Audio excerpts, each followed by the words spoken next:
আজকে আমি এখানে যে হাদিসটি লিখেছি এই হাদিসটি হচ্ছে আন আব্দুল্লাহ ইবনে আমর রাদিয়াল্লাহু তাআলা আনহু আন্না রাজুলান সাআলা রাসূলুল্লাহি সাল্লাল্লাহু আলাইহি ওয়াসাল্লাম আইয়ুল ইসলামি খায়র ক্বালা তুত'iমুত তুআমা ওয়া তুকরাউস সালামা ওয়া তাকরাউস সালামা আলা মান আরাফতা ওয়া মান লাম তা'রিফ মুত্তাফাকুন আলাইহি। হযরত আব্দুল্লাহ ইবনে আমর রাদিয়াল্লাহু তাআলা আনহু হতে বর্ণিত, একজন লোক সাআলা জিজ্ঞেস করেছে রাসূলুল্লাহ সাল্লাল্লাহু আলাইহি ওয়াসাল্লাম, রাসূল সাল্লাল্লাহু আলাইহি সাল্লামকে একজন লোক জিজ্ঞেস করেছেন। কি জিজ্ঞেস করেছেন?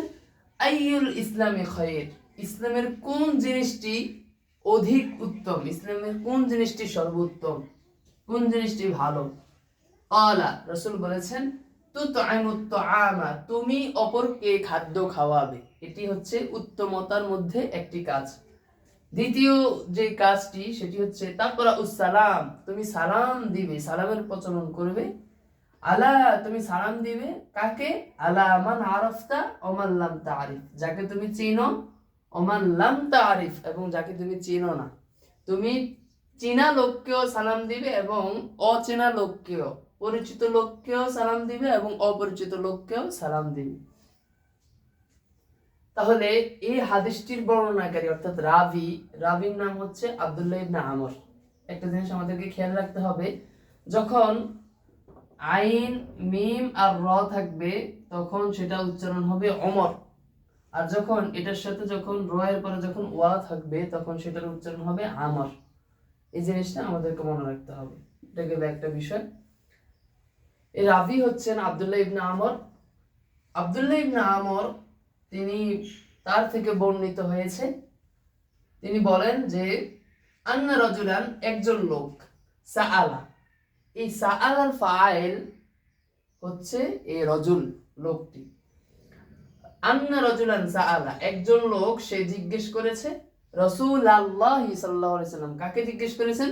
রাসূল সাল্লাল্লাহু আলাইহি সাল্লামকে জিজ্ঞেস করেছেন। সাআলা ফেল, আর এটার ভিতরে হুয়া জমির যেটা আছে সেটা রজুলের দিকে ফিরেছে, হুয়া জমিরটা হচ্ছে ফাইল, আর রাসূলুল্লাহ এটা হচ্ছে মাফউল। তারপর প্রশ্ন যেটা করেছে সেটা হচ্ছে আইয়ুল ইসলামি খায়র, ইসলামের কোন জিনিসটি উত্তম। এখন তোমাদের পরীক্ষার মধ্যে আসতে পারে যে আইয়ুল ইসলামি খায়র, এটার ব্যাখ্যা কি? আইয়ুল ইসলামি খায়র, এই জিনিসটার ব্যাখ্যা কি? এটার ব্যাখ্যা লেখো। এই জিনিসটার ব্যাখ্যা তোমরা লিখতে হবে। ইসলামের কোন জিনিসটি উত্তম, এই কথা দ্বারা কি বোঝানো হয়েছে, কোন শিষ্টাচার উত্তম। ক্বালা, রাসূল বলেছেন যে তুত'iমুত তুআম, তুমি অপরকে খাদ্য খাওয়াবে। আতআমা ইউতইমু বাবে ইফাল থেকে ব্যবহার যখন হয় তখন হচ্ছে খাবার খাওয়ানো। তুতইমুত তুআমা, তুমি অপরকে খাদ্য খাওয়াবে। ও তাকরাউস সালামা, ক্বরাআ ইয়াকরাউ মানে পাঠ করা, আমরা জানি, কিন্তু ক্বরাআর সাথে যখন আলাইহিস সালাম শব্দটা আসবে তখন অর্থ হবে সালাম দেয়া, এটা আমাদেরকে মনে রাখতে হবে। ও তাকরাউস সালামা আলা মান আরাফতা ওয়া মান লাম তা'রিফ, এবং তুমি সালাম দিবে পরিচিত লোককে এবং অপরিচিত লোককে। এই আলা মান আরাফতা, তুমি যাকে চিনেছো, ওয়া মান লাম তা'রিফ, এবং তুমি যাকে চিনোনি, উভয়কে তুমি কি করবে? সালাম দেবে। তাহলে উত্তমতার দিক বিষয় আমরা দুইটা পেলাম, একটা হচ্ছে খাবার খাওয়ানো, আর একটা হচ্ছে পরিচিত অপরিচিত লোকদেরকে সালাম দেয়া। তাহলে হাদিসের ব্যাখ্যার ভিতরে আমাদের আসতে পারে আইয়ুল ইসলামি খায়র, এই জিনিস, ইসলামের কোন জিনিসটি উত্তম, এই কথা দ্বারা কি বুঝিয়েছেন আল্লাহ রাসূল সাল্লাল্লাহু আলাইহি সাল্লাম, এটা আসতে পারে।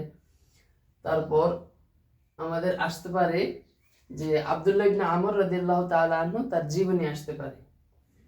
এই দুইটা জিনিস আমাদের হাদিসের ভিতর থেকে ব্যাখ্যামূলক ব্যাখ্যা, হাদিসের যে সংশ্লিষ্ট প্রশ্ন সেটার ভিতরে আসতে পারে। আরেকটা জিনিস সেটা হচ্ছে তাহকিক। তাহকিক আমাদের প্রতিটি হাদিসের সাথে তাহকিক থাকবেই। এই হাদিসটা থেকে আমাদের তাহকিক কি কি আসতে পারে? আমাদের এই যে সাআলা তাহকিকটা আসতে পারে, সাআলা। তারপরে এই যে খয়র, যেই খয়র তাহকিকটা আসতে পারে। তারপর তুতইম, এটা তাহকিক আসতে পারে। তাকরাউ, এটা তাহকিক আসতে পারে। আরাফতা আসতে পারে, লাম তা'রিফ এটা আসতে পারে। এই শব্দগুলো থেকে তাহকিক তথা শব্দের বিশ্লেষণ আমাদের আসতে পারে। আমরা যে হাদিসটি পড়েছি ওই হাদিসের মধ্যে চিহ্নিত করা যে শব্দগুলো ছিল শব্দের তাহকিক, আমরা এখন শব্দের তাহকিকগুলো শিখবো ইনশাআল্লাহ। প্রথমে আমরা হাদিসের মধ্যে পড়েছি আন্না রাজুলান সাআলা রাসূলুল্লাহি সাল্লাল্লাহু আলাইহি ওয়াসাল্লাম। এখানে সাআলা যে শব্দটি ছিল, এই সাআলার তাহকিক বিশ্লেষণ আমরা এখন করব। আমরা জানি তাহকিক করতে হলে 7টি জিনিসের প্রয়োজন হয়: সিগা, বহস, বাব, মাজদার, মাদ্দা, মানা, জিন্স। এই 7টা জিনিসের সমন্বয় হচ্ছে আমাদের তাহকিক হয়ে থাকে। এখন আমরা সাআলা শব্দের তাহকিক করব। সাআলা শব্দের যে সিগা সেটা হচ্ছে ওয়াহিদ মুযাক্কার গায়েব।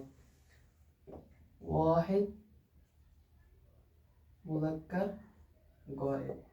যেহেতু এটি প্রথম সিগা, সেহেতু প্রথম সিগাটার নামই হচ্ছে ওয়াহিদ মুযাক্কার গায়েব। আমরা সিগা ওয়াহিদ মুযাক্কার গায়েব দিলাম। এখন বাহাস, এটা হচ্ছে যেহেতু তার পূর্বে এটা মাজির সিগা, প্রথমত আমাদেরকে মাজি না মোজারে সেটা আমাদেরকে জানতে হবে। এটা মাজির সিগা, মোজারের কোনো আলামত নাই, তার মানে এটা মাজির সিগা। মোজারের আলামত হচ্ছে 4টা, আলিফ তা ইয়া নুন, 4টার কোনোটা এটার শুরুতে নাই, তার মানে এটা মাজির সিগা। আমরও না, নাহিও না। মাজির সিগা আমরা জানি মাজি 6 প্রকার: মুতলাক, করিব, বাইদ, ইস্তিমরারি, ইহতিমালি, তামান্নাই। এই 6টার মধ্যে এটা মাজি মুতলাক, এটা মাজির অন্য কোনো প্রকার না, কারণ তার পূর্বে কানা নাই, তার পূর্বে লাল্লামা নাই, লাইতামা নাই। এই যেই চিনার যে আলামতগুলো থাকা দরকার, এই কোনো চিনার আলামত নাই। যেটার মধ্যে চিনার কোনো আলামত থাকে না সেটাই হচ্ছে মাজি মুতলাক। তাহলে এটা মাজি মুতলাক। মুতলাক এখানে আমাদেরকে নাম না লিখলেও হয়। এখানে আমরা বহসের ক্ষেত্রে আমরা লিখবো যে ইসবাত পেলে মাজি মারুফ, ইসবাত পেলে মাজি মারুফ, এটা লিখলেই হবে। ইসবাত পেলে মাজি মারুফ। জি, এখন আমাদের যে কাজটা বাব, এই বাব বের করতে গেলেই মূলত ছাত্রদের হিমশিম খেতে হয়। যখন আমরা 3 অক্ষরের যে শব্দগুলো, এই শব্দগুলো যখন আমরা বাব বের করব, তখন আমাদেরকে নাসর, দরবা, সামিয়া, ফাতাহা, কারুমা, এই 5টা বাবের ভিতর থেকে আমাদেরকে বের করতে হবে। এই 5টা বাবের সাথে আমাদেরকে মিলাতে হবে 3 অক্ষরের যে শব্দগুলো থাকে, সেই শব্দগুলোর বাব বের করতে গেলে। এখন এটা কখন আমরা পারবো? এটা আসলে চিনার আলামত দিয়ে এটা হয় না। এটা আসলে পারা যায় কখন? যখন আপনি সফওয়াতুল মাসাদির থেকে মাজদারগুলো বেশি বেশি মুখস্থ করবেন। নাসরের মাজদারগুলো যদি অনেক বেশি মুখস্থ করেন, ফাতাহার যদি করেন, দরবার যদি করেন, সামিয়ার যদি করেন, এভাবে 5টা বাবের যদি আপনি মাজদারগুলো বেশি বেশি মুখস্থ করেন, সহি, আজওয়াব, মাহমুজ, সবগুলো থেকে মতার, সবগুলো থেকে যে সবগুলো জিনিস থেকে যদি আপনি মাজদার বেশি বেশি মুখস্থ রাখেন, তাহলে আপনার জন্য বাব বের করাটা সহজ হয়ে যাবে। সাআলা ইয়াসআলু, এটা যখন আপনি বাবে ফাতাহার ভিতরে যখন পড়বেন যে সাআলা ইয়াসআলু সাইলুন ইসআল লা তাসআল, এইভাবে যখন আপনি পড়বেন তখন আপনার এটা মুখে চলে আসবে। আপনি বলতে গেলে দেখলে আপনার মুখে চলে আসবে, আর এটা ভাবতে হবে না। তাহলে সাআলা ইয়াসআলু এটা ফাতাহার সাথে মিলে সাআলা ইয়াসআলু, ফাতাহা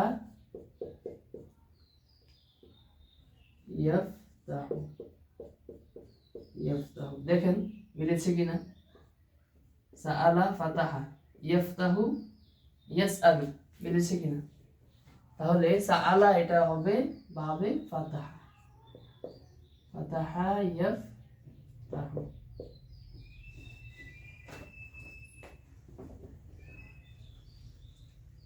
জি, এখন মাজদার আমরা কিভাবে, ওই যে সফওয়াতুল মাসাদির থেকে যখন আমরা পড়বো তখন একসাথে আমরা সবগুলো পেয়ে যাব। ফাতাহা ইয়াফতাহু এটা হচ্ছে বাব, আর মাজদারটা হচ্ছে আসসুয়ালু। আসসুয়ালু হচ্ছে মাজদার, আসসুয়ালু।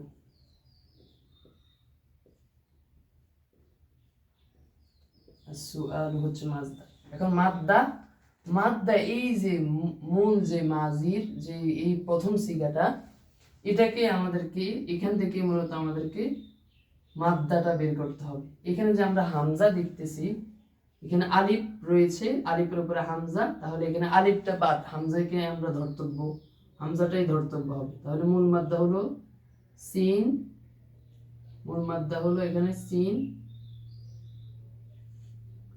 সিন হামজা আর হচ্ছে লাম, সিন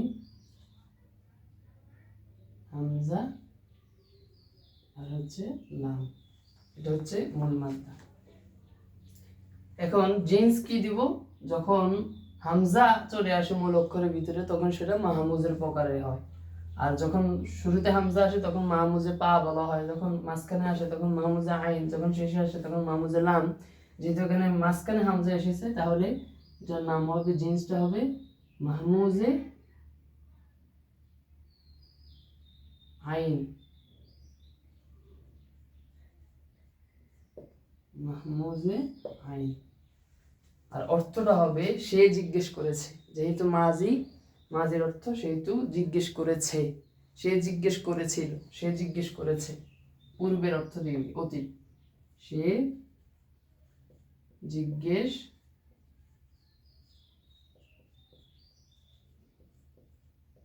করেছে। এটা হচ্ছে আমাদের সাআলার তাহকিক। এখন যদি আমরা আমাদের হাদিসের ভিতরে ছিল তুতআইমু, তুতআইমু তুআম আইগুল ইসলামী খয়র, এটার জবাবে আল্লাহ রাসূল সাল্লাল্লাহু আলাইহি ওয়াসাল্লাম বলেছেন কলা তুতআইমু তুআম। এখন এই তুতআইমু যে শব্দটা আমাদের তো যখন আমাদের তাহকিক আসবে তখন কিন্তু তাহকিকের শব্দগুলোর ভিতরে জবর জের দিয়া নাও থাকতে পারে। তো আমাদের যেই মূল যে ইবারত, আরবি প্রথম পত্র দ্বিতীয় পত্রের ক্ষেত্রে মূল যে ইবারত সেটা আমাদেরকে জবর জের দেখে, ওইখান থেকে দেখে আমাদেরকে মূল শব্দের জবর জের দিতে হবে, হরকত দিতে হবে, হরকত চিনে বুঝে তারপর আমাদেরকে তাহকিক করতে হবে। জবর জেরের কারণে আপনার তাহকিক অনেক সময় এলোমেলো হয়ে যায়। তুতআইমু আমরা এখানে সিগা বহস আলাদাভাবে বসালাম না, পূর্বের সিগা বহসের দিকে তাকিয়ে আমরা লিখছি। সিগা তুতআইমু, সিগাটা হচ্ছে এটা মূলত আতআমা ইউতআইমু, আতআমা ইউতআইমু, এটা বাবে ইফআল থেকে এসেছে। আমরা জানি এটা বাবে ইফআলের যে মাউজুন বিহি সেটা হচ্ছে আকরামা ইউকরিমু, আকরামা ইউকরিমুর জন্য আতআমা ইউতআইমু, সেখান থেকে তুতআইমু। তাহলে তুতআইমু এটা মূলত হচ্ছে মুজারের সিগা, এটার মুজারের প্রথম সিগাটা হচ্ছে ইউতআইমু, আতআমা ইউতআইমু, ইউতআইমু ইউতআইমান ইউতআইমুনা, তুতআইমু এই 4 নম্বর যে সিগা সেটাই হচ্ছে তুতআইমু। এই তুতআইমু সিগাটা এটা দুইটা হয়, একটা 4 নম্বর সিগা আর একটা হচ্ছে 7 নম্বর সিগা। তুতআইমু তুতআইমান ইউতআইমনা, আবার তুতআইমু তুতআইমান তুতআইমুনা। এখন কেউ যদি আমাদেরকে জিজ্ঞেস করে বা কোথাও লিখতে হয় তাহলে আমরা দুইটার মধ্যে দ্বিতীয় যেটা হাজরের যে সিগাটা সেটা আমরা লিখব। তাহলে এখানে আমরা লিখব ওয়াহিদ, ওয়াহিদ মুযাক্কার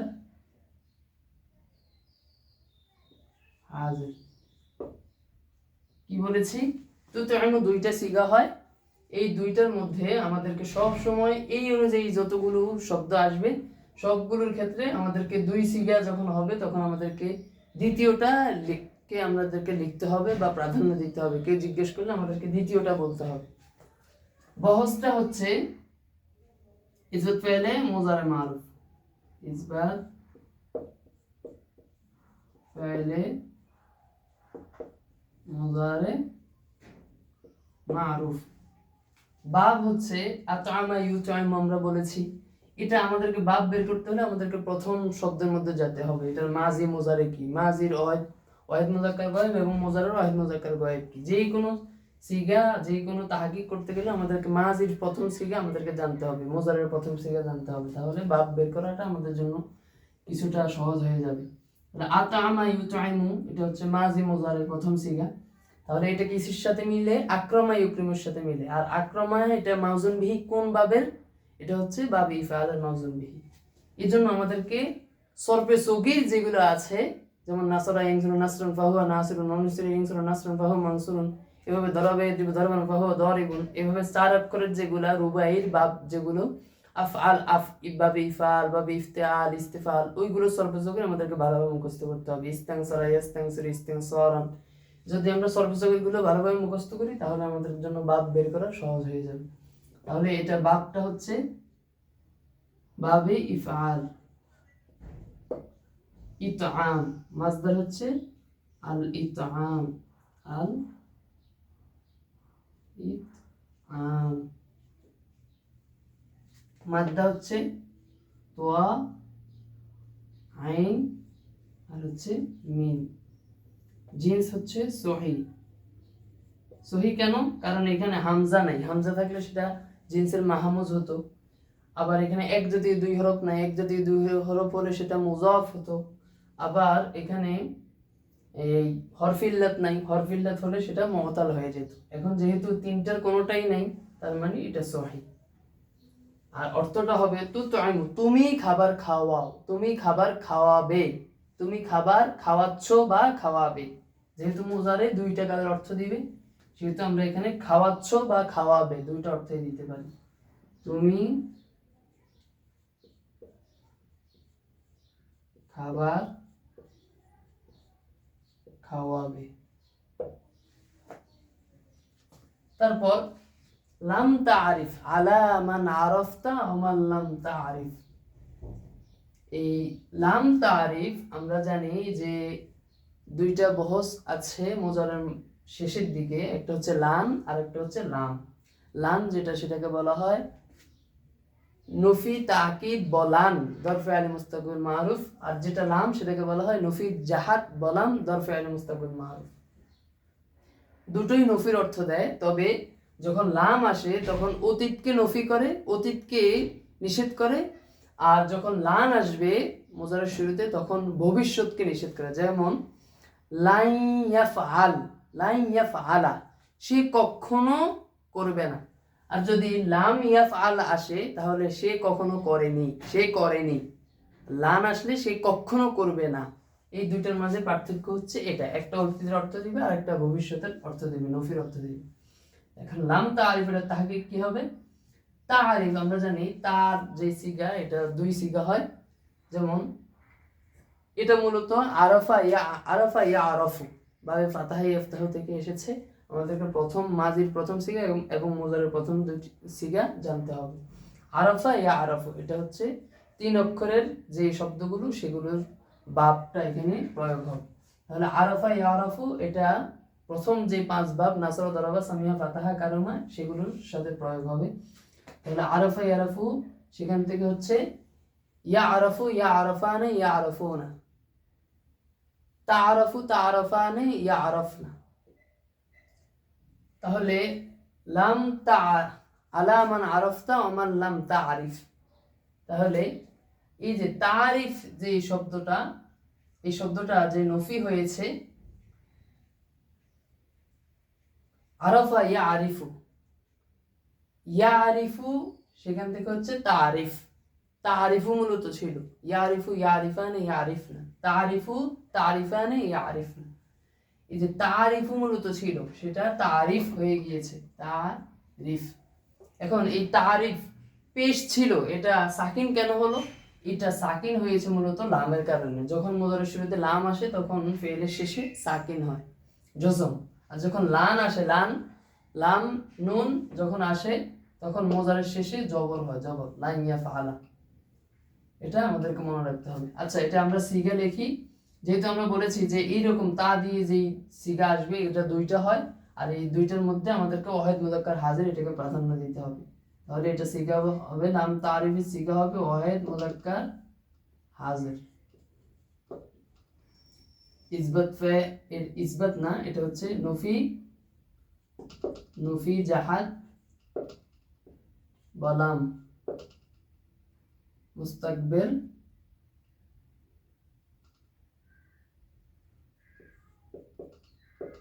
মারুফ। এটা হচ্ছে লাম তারিফের বহস। এটার বাব হচ্ছে কি? বাব হচ্ছে আরাফা ইয়া আরাফু অর্থাৎ ফাতাহা ইফতাহ। আর মাসদার হচ্ছে আল মারিফাতু। কিছু কিছু মাসদার এমন আছে যেগুলো আপনি শব্দের সাথে সাধারণত মিলাতে পারবেন না, বাবের সাথে মিলিয়ে আপনি মাসদার দিলে হবে না। এই মাসদারগুলো আপনি যত পড়বেন তত আপনার জানা হবে। যেমন আল মারিফাতু, তারপরে আরো অনেকগুলো মাসদার এরকম আছে, যেমন আল কারামাতু। আপনি ভাববেন যে আপনার কিয়াস ধরবে যে আল কারমু হওয়া দরকার ছিল বা আল কুরমু হওয়া দরকার ছিল, আল কারমাতু কেন হলো? এটা খেলাফে কিয়াস। এটা জানতে হলে আপনাকে ওই যে সফতুল মাসাদির থেকে মাসদারগুলো বেশি বেশি করতে হবে। তারপর এটার মূল মাদ্দা হচ্ছে আইন র ফা, আরফা। এটা হচ্ছে মূল মাদ্দা। জিন্স হচ্ছে সহি, যেহেতু এক জাতীয় হরফ নাই, হরফে ইল্লাত নাই এবং হামজা নাই। আর অর্থ হচ্ছে তুমি চিনোনি। তুমি যেহেতু অতীতকে নফি করবে, তুমি চিনোনি। এটা হচ্ছে লাম তারিফের অর্থ, মানা। এখন আমাদের হাদিসের মাঝখানে একটা শব্দ ছিল, সেটা হচ্ছে আইয়ুল ইসলামী খয়ির। এই খয়িরের যখন তাহকিক আসবে তখন আমাদেরকে লিখে দিতে হবে যে খয়ির শব্দটা এটা হচ্ছে এক বচন, এটার বহুবচন হচ্ছে আখিয়ার। এটার বহুবচন হচ্ছে কি? খয়িরের বহুবচন হচ্ছে আখিয়ার। আখিয়ার হচ্ছে বহুবচন, আর অর্থ হচ্ছে কল্যাণ। অর্থ হচ্ছে কল্যাণ বা ভালো।